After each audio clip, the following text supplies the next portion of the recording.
Cek. Bismillahirrahmanirrahim. Assalamualaikum warahmatullahi wabarakatuh. Yang jawab salam saya dengan semangat. Semoga Allah dikaruniai, panjenengan dikaruniai oleh Allah selalu sehat walafiat. Assalamualaikum warahmatullahi wabarakatuh. Alhamdulillah wassalatu wassalamu ala Rasulillah la haula wala quwata illa billah. Allahumma salli wa sallim ala sayyidina Muhammad wa ala alihi wa ashabi ajma'in. Amma ba'du. Sidang salat Jumat yang dirahmati Allah, subuh yang berbahagia ini kita bersyukur kepada Allah atas nikmat yang Allah karunia kepada kita semuanya. Kita aturkan salam salat kepada Rasulullah. Allahumma salli wa sallim wa barik alaih. Alhamdulillah para jamaah, setelah kita laksanakan sholat subuh, Allah karuniakan kita sempat untuk taklim. Walaupun sekian menit, tetapi insya Allah taklim itu menjadi ajang, menjadi cara, menjadi metode dalam peningkatan iman dan takwa kita secara teori maupun praktek. Yang saya bawakan ini kitab tipis. Tetap saya kalau ngaji berdasarkan kitab, bukan berdasarkan apa jari kita, enggak. Apa jari ini ulama terdahulu saja loh, banyak sekali yang banyak kitab yang belum disampaikan kepada umat. Ya, masih banyak sekali. Sementara banyak yang menyampaikan sesuai dengan selera. Kalau indah, saya menyukai seleranya Imam Suyuti. Seorang imam yang beliau kitab yang ditulis beliau itu ratusan jumlahnya. Beliau menulis dalam kitab ini terkait dengan lapar itu ada manajemennya, manajemen lapar. Indahnya Islam di situ. Jadi lapar ternyata itu menjadi sesuatu yang bernilai dan berharga tinggi. Maka dari itu Islam meletakkan puasa termasuk salah satu cara metode agar hati menjadi semakin bening. Kita lihat para ulama, para wali, para nabi, gak enak yang kenyang seperti kita saat ini. Ini semuanya warak nama betul nih. Wis yakin war kabeh ndel wajahe. Soalnya napa?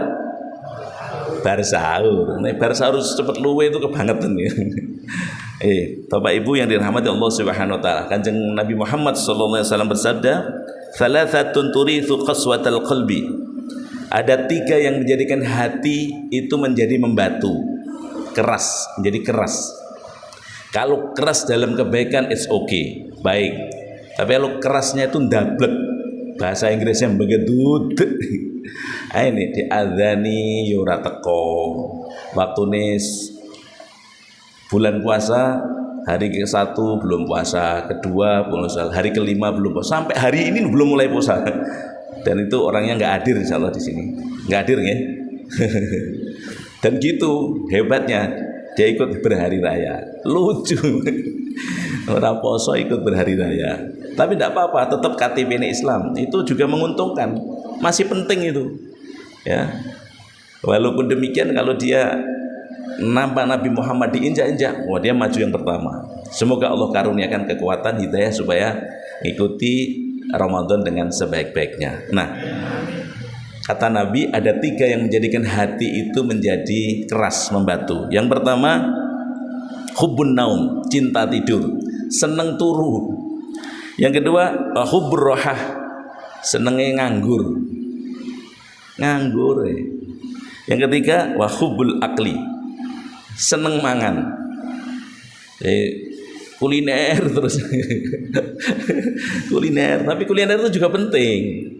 Tapi nek seneng tok kuliner yang lainnya enggak, itu yang jadi problem kan. 3 ini menjadikan hati menjadi keras, membatu. Di saat Allah memanggilnya, hati tidak sampai tergetar.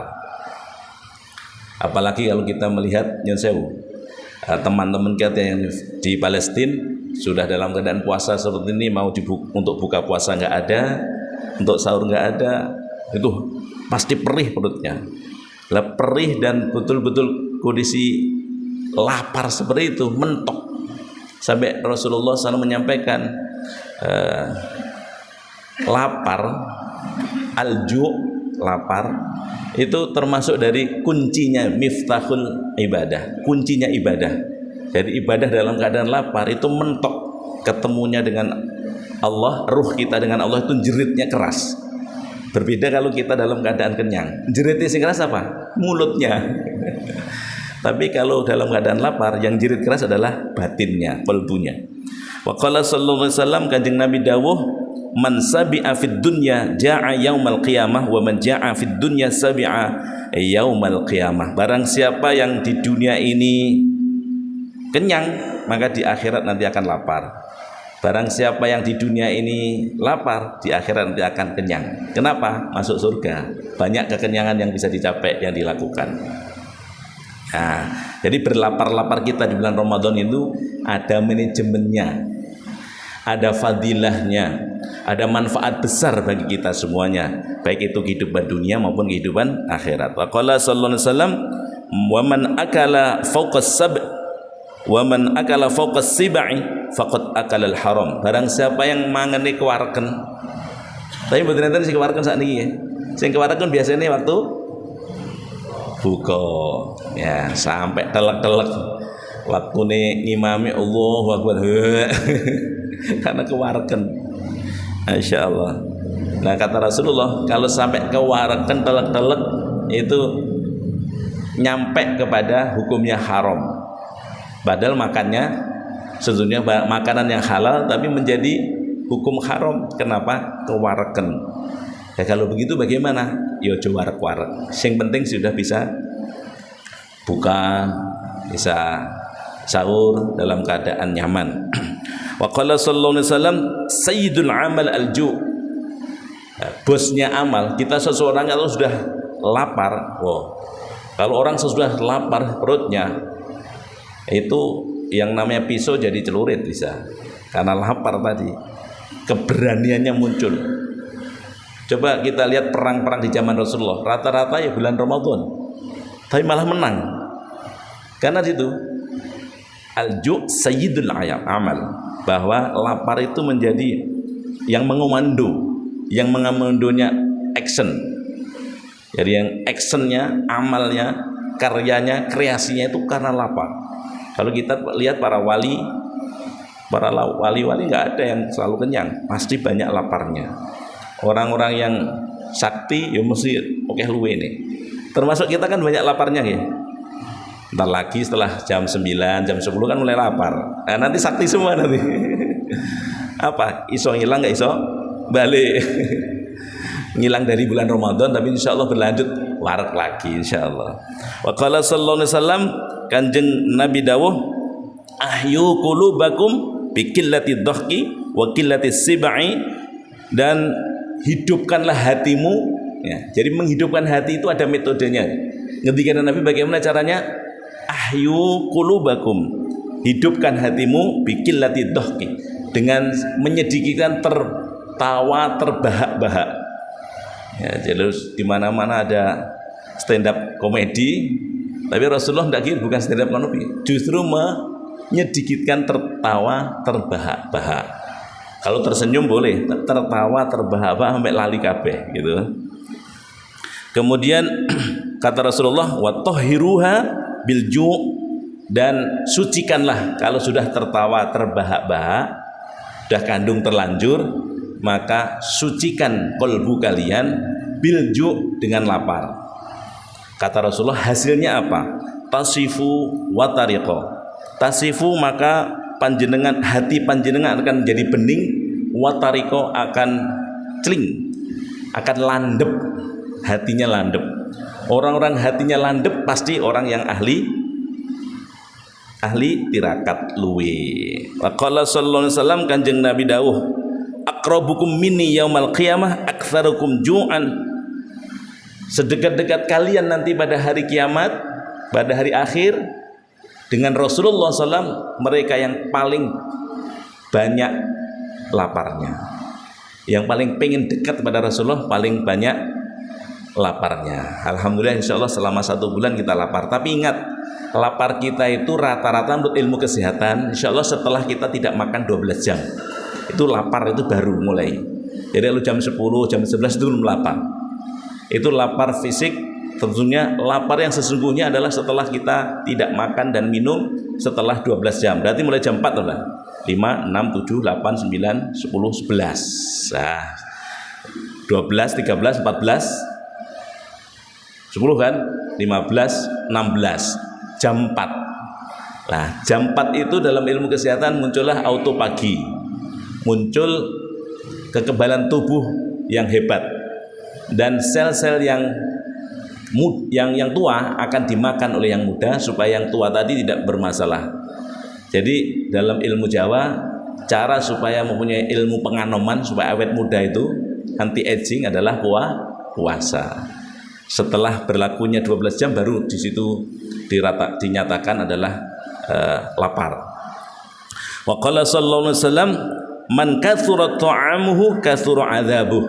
Barang siapa yang banyak makannya, maka banyak pula azabnya. Wih. Nyun sewu, jenenge diabetes niku karena kebanyakan atau kekurangan nih? Oh, kebanyakan nggih. Banyakan apa? Ngombe napa makan? Ya makan ya ngombe, makan teh, es teh, Coca-Cola, Fanta, ayo kan gitu kan. Itu azab di dunianya diabetes. Kan gitu. Nah, azab di dunia. Kata Rasulullah begitu, man katsura ta'amuhu, barang siapa yang banyak makannya, katsura adzabuhu, maka banyak pula azabnya. Azab di dunia kita rasakan kalau sudah sakit kan gitu. Termasuk nyun sewu, hipertensi itu karena banyak atau kurang? Penyakit tekanan darah tinggi itu banyak atau kurang? Ya, orang asam urat gitu. Itu karena kebanyakan makan atau kesedikitan makan? Oh, kebanyakan. Lah ngendikine Rasulullah, barang siapa banyak makannya banyak azabnya. Naudzubillah. Mudah-mudahan kita termasuk orang yang sedikit makan ya. Tapi nyambut gawe terbanyak. Nyambut gawenya keras, bukan hanya untuk diri sendiri tapi untuk berbagi di bulan Ramadan ini apalagi. Banyak berbagi, banyak weweh, bukan ditumpuk tapi banyak memberi. Wa qala sallallahu alaihi wasallam, Kanjeng Nabi dawuh, la sihhata ma'a kasratin naum. Tidaklah sehat itu bisa dicapai dengan banyaknya tidur. Wala sihhata ma'a kasratil akal, dan tidaklah sehat itu bisa dicapai dengan banyaknya makan. Berbeda di saat kita COVID kemarin. Makan, tidur. Jemur. Makan, tidur, jemur kan gitu. Saiki gak COVID, Pak. Mangan ini rada dikurangi ya. Tapi kita sudah kurangi kan? Kita semua makan mengurangi. Yang tadi 1 piring kurangi 1 sendok, mengurangi makanan yang ada di piring. Wa qala sallallahu alaihi wasallam, wala syifaa biharamin, dan tidaklah bisa mencapai kesembuhan apabila yang dimakan adalah barang yang haram. Ingat, haram tadi karena banyaknya makan. Jadi banyaknya makan juga tidak menjadikan seorang itu sembuh dari sakit. Terakhir, qala sallallahu alaihi wasallam, Kanjeng Nabi dawuh, as-subhatu tamna'ur rizqa. Tidur setelah subuh itu menolak datangnya rezeki. Ya, kalau pengen banyak rezeki jangan tidur setelah subuh. Nanti menunggu mataharinya terbit. Ya, tapi anak-anak kita, apalagi mau sekolah itu, setelah sholat subuh set langsung tidur. Di panti asuhan saya itu juga gitu. Setelah sholat subuh cepet-cepetan dan nanti jam 6 kan harus persiapan sekolah. Wah, rasanya merasa kurang dia karena malamnya terlalu malam. Di panti asuhan saya ini ada 3 asrama. Asrama putra di Rewin, asrama putrinya di Ngingas Selatan Baru, asrama tahfidnya di Bluru Kidul di perumahan Pondok Buana. Mereka semuanya di bulan puasa ini puasa karena laki semua. Jadi kalau sekarang ada yang laki-laki tidak berpuasa, itu berarti dalam keadaan datang bulan Ramadan. Semoga berkah semuanya, amin ya rabbal alamin. A'udzubillahi minasyaitonirrajim. Bismillahirrahmanirrahim. Allahumma shalli ala sayyidina Muhammad walhamdulillahi rabbil alamin. Ya Allah ya Rahman ya Rahim ya Mubin ya Nur, perkenankan di pagi nan indah ini kami menghaturkan syukur atas nikmat yang telah Engkau tabur, atas karunia yang telah Engkau bujur. Ya Allah, anugerahkan kami semakin makmur, anugerahkan kami dan keluarga kami, tetangga kami, teman kami, jamaah kami semakin makmur. Makmurkan iman kami, kami, makmurkan amal soleh kami, makmurkan ibadah kami, makmurkan negeri kami. Ya Allah, tumbuh kembangkan putra-putri kami, cucu-cucu kami menjadi orang yang luhur, tumbuhkan mereka menjadi orang yang jujur, pandai bersyukur, ibadahnya tidak kendur, prestasinya tidak merah mundur, karunia takdir hidup bejo dan mujur. Ya Allah, untuk para leluhur kami yang telah berada di alam kubur, karunia nikmat kubur, ampuni salah khilaf mereka, ampuni dosa-dosa mereka, jejerkan mereka di surga bersama Rasulullah sallallahu alaihi wasallam. Anugerah kepada kami semua yang melanjutkan kehidupan ini ya Allah, semua yang rawuh dan keluarga yang ada di rumah, anugerah selalu sehat, selalu selamat, iman meningkat, takwa meningkat, karunia kami triliunan nikmat, anugerah kami triliunan rahmat, selimuti hidup kami dengan selimut syafaatnya Kanjeng Nabi Muhammad, kabulkan cita-cita, kabulkan hajat, anugerah kami rezeki yang barokah, umur yang barokah, ilmu yang barokah, keluarga yang sakinah, mawaddah warahmah, putra putri, cucu-cucu soleh solehah. Lindungi bangsa dan negara kami dari berbagai fitnah ya Allah, lindungi bangsa dan negara kami dari berbagai musibah, jauhkan dari berbagai petaka, jauhkan dari berbagai bencana, karuniai kami selalu bahagia, bahagia sejahtera di dunia ini, bahagia sejahtera di alam nanti. Ya Rabbi, kabulkan doa kami sebagaimana Engkau telah mengabulkan doanya Kanjeng Nabi yang suci. Rabbana atina fid dunya hasanah wa fil akhirati hasanah wa qina adzabannar. Alhamdulillahi rabbil alamin. Assalamualaikum warahmatullahi wabarakatuh.